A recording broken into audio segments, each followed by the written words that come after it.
গালিব ইবনে রিয়াজ এখন টিভির সিনিয়র সাংবাদিক এসেছিলেন কুষ্টিয়ায় ভোটারের ইশতেহার অনুষ্ঠানে। খুবই সুন্দর অনুষ্ঠান হয়েছে।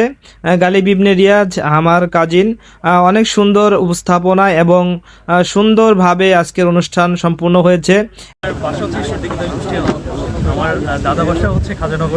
এখন টিভি এবং সিনিয়র সাংবাদিক গালিব ইবনে রিয়াজকে ধন্যবাদ জানাই কুষ্টিয়ার কার্যকরী কয়েকটি পয়েন্ট তুলে ধরার জন্য।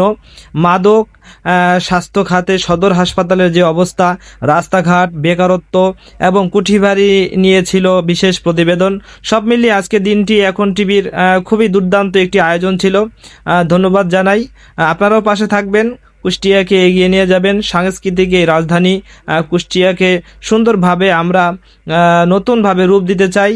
ত্রয়োদশ জাতীয় সংসদ নির্বাচনে যারা প্রতিনিধিত্ব করবেন তারাও আশা ব্যক্ত করেছেন যে এই কুষ্টিয়াকে অনন্য রূপে রূপদান করা হবে। মাদক নিয়ে বিশেষ কাজ করা হবে, স্বাস্থ্য খাত নিয়ে কাজ করা হবে, সদর হাসপাতাল নিয়ে কাজ করা হবে। সবাই একত্ববাদ পোষণ করে সুন্দরভাবে বক্তৃতা দিয়েছেন। সকলকে ধন্যবাদ জানাই আজকের এই অনুষ্ঠানে আসার জন্য, এবং আবারও ধন্যবাদ জানাই এখন টিভিকে। সে প্রত্যাশায় ভালো থাকুন, সুস্থ থাকুন। আসসালামু আলাইকুম এবং আমাদের টিভি 24-এর সাথেই থাকুন।